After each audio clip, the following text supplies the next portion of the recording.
આપણા આજના મુખ્ય મહેમાન એવા શ્રી કચ્છ બનાસકાંઠા અને પાટણ બોર્ડરના ડિસ્ટ્રિક્ટના રેન્જ આઈજીપી સાહેબ શ્રી ચિરાગ કોળિયા સાહેબ ઉપસ્થિત થયા છે ત્યારે અને પહેલાં પણ કચ્છની આ ધરતી ઉપર પૂર્વ ડિસ્ટ્રિક્ટની અંદર આપણા એસપી તરીકે કામ ફરજ બજાવી ચૂક્યા છે એવા કોળિયા સાહેબનું સન્માન કરવા માટે હું ગોપાલભાઈને વિનંતી કરું કે આપ આપણું કોળિયા સાહેબનું સ્વાગત અને સન્માન કરો. હું ખૂબ ધન્યવાદ કહું છું. Thank you so much. આજે રજત જયંતિ સેવા પર્વ 2025 લેઉવા પટેલ સમાજની હોસ્પિટલ જેને 25 વર્ષ પૂરા થયા છે. હું આજથી 2 વર્ષ પહેલાં અહીંયા મારું પોસ્ટિંગ થયું ને 2 વર્ષની અંદર જ્યારે પણ કોઈ સેવાકીય પ્રવૃત્તિ અથવા તો અમારા પોલીસના જવાનો પણ નાના મોટા કંઈ પણ પ્રશ્નો હોય આરોગ્યને લગતા તો પહેલામાં પહેલું એમના મોઢાથી એક જ વડ આવે કે અમે લોકો લેઉવા પટેલ સમાજની હોસ્પિટલમાં જઈએ. વર્ષોથી એ લોકો એનો લાભ લે છે. સંસ્થા પર અતૂટ વિશ્વાસ છે. આ તો મેં માત્ર ને માત્ર મારા પોલીસ પરિવારની વાત કરી. આવો સમગ્ર કચ્છના લોકોને આ હોસ્પિટલ અવિરત સારી સેવા આપી રહી છે. મેં પોતે પણ પર્સનલી પણ વિઝિટ કરી છે. ખૂબ સુંદર, ખૂબ સારી ફેસિલિટી છે. તજજ્ઞો દ્વારા પણ સારવાર થઈ રહી છે. મારી આ ફોરમ પરથી ફરી એકવાર હોસ્પિટલના સંચાલકો તથા તમામ ડૉક્ટરોને હું વંદન કરું છું કે જેઓ આજે આ સેવારૂપી કાર્ય કરી રહ્યા છે. મિત્રો,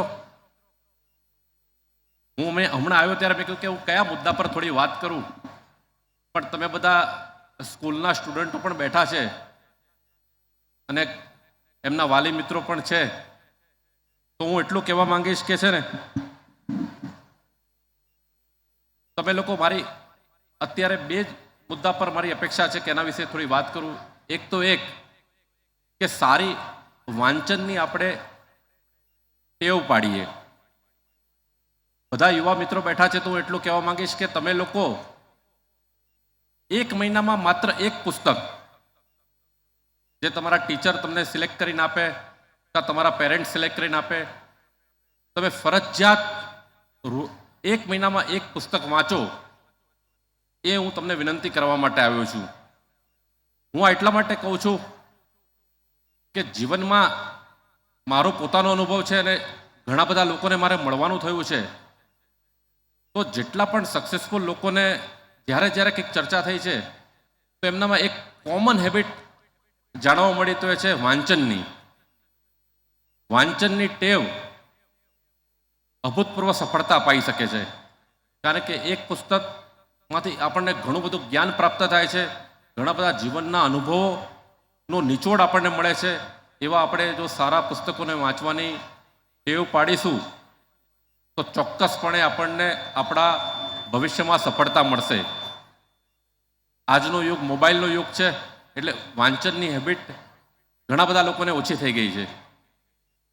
પણ સ્કૂલના ટીચર્સ પણ જો હોય અને બાળકો પણ બેઠા છે અને એમના પેરેન્ટ્સ પણ છે તો એટલું કહેવા માંગીશ કે આ એક હેબિટ પર આપણે બધાએ વિચારવાની જરૂર છે. બીજું હું કહેવા માંગીશ કે આજની આ ટેકનોલોજીનો એટલો બધો વિકાસ થયો છે. આપણે આજના સમયે એક સંકલ્પ લઈએ. આટલું સારું ફોરમ છે, સંસ્થા દ્વારા આટલી બધી સેવાકીય પ્રવૃત્તિઓ થઈ રહી છે, તો મિત્રો હું તમારી પાસેથી એક વાત કહેવા માંગુ છું કે આપણે વ્યસનથી દૂર રહીએ.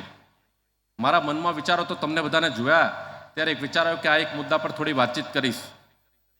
છેલ્લા કેટલાક સમયથી ગુજરાત સરકાર દ્વારા સે નો ટુ ડ્રગ્સનું અભિયાન ચાલે છે.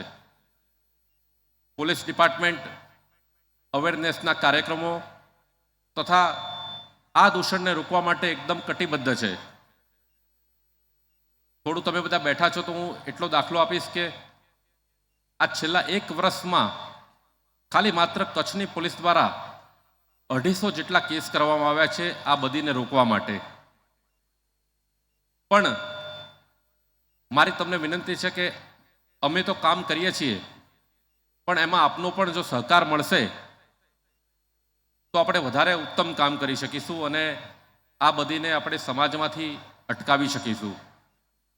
તો ક્યારે પણ આ બાબતે કોઈને કંઈ માહિતી હોય તો વિના સંકોચે કોઈ પણ પોલીસ સ્ટેશનનો અથવા તો મારો પોતાનો વ્યક્તિગત સંપર્ક કરી શકે, કારણ કે આ દૂષણને ડામવા માટે અમે પોતે કટિબદ્ધ છીએ અને ઘણી જ મહેનત કરી રહ્યા છીએ.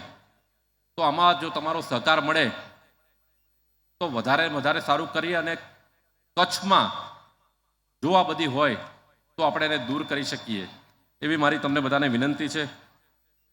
અને ત્રીજું કહેવા માંગીશ કે સંસ્થા દ્વારા સેવાકીય પ્રવૃત્તિઓ તો ઘણી થતી હશે, પણ બાળકોને જેમ કે અમદાવાદની અંદર પણ યુપીએસસી લગતા જીપીએસસીને લગતા ઘણા બધા ક્લાસીસ હોય છે. તો મને ખ્યાલ નથી કે અહીંયા આપણે વર્ક ચલાવીએ છીએ કે કેમ, પણ જો આવા વર્ક ચાલતા હોય તો અમારો પણ સંપર્ક કરવામાં આવે તો જે તે ટેકનિકલ બાબતોના જાણકાર અથવા તો આ પરીક્ષાને કઈ રીતે પાસ કરી શકીએ એ બાબતે પણ માર્ગદર્શન આપવા માટે અમારી ટીમમાં અમે ઘણા બધા અધિકારીઓ છે જે પોતાનો સમય આપીને બાળકોને માર્ગદર્શન આપવા માટે જ્યારે પણ સંસ્થા દ્વારા બોલાવવામાં આવશે ત્યારે અચૂક હાજર રહેશે.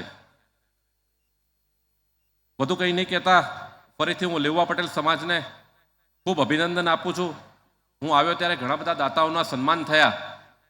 સૌ દાતાઓ ને અમને અમારું એક મોટો છે સેવા, સુરક્ષા અને શાંતિ, એમ તમને બધાને જોયા પછી, દાતાઓને જોયા પછી પટેલ સમાજને ખૂબ અભિનંદન કે ખૂબ જ મહેનતુ, ખૂબ જ કર્તવ્યનિષ્ઠ અને હંમેશા સમાજના અને દેશના વિકાસ માટે હંમેશા પોતાનું યોગદાન આપતા હોય છે.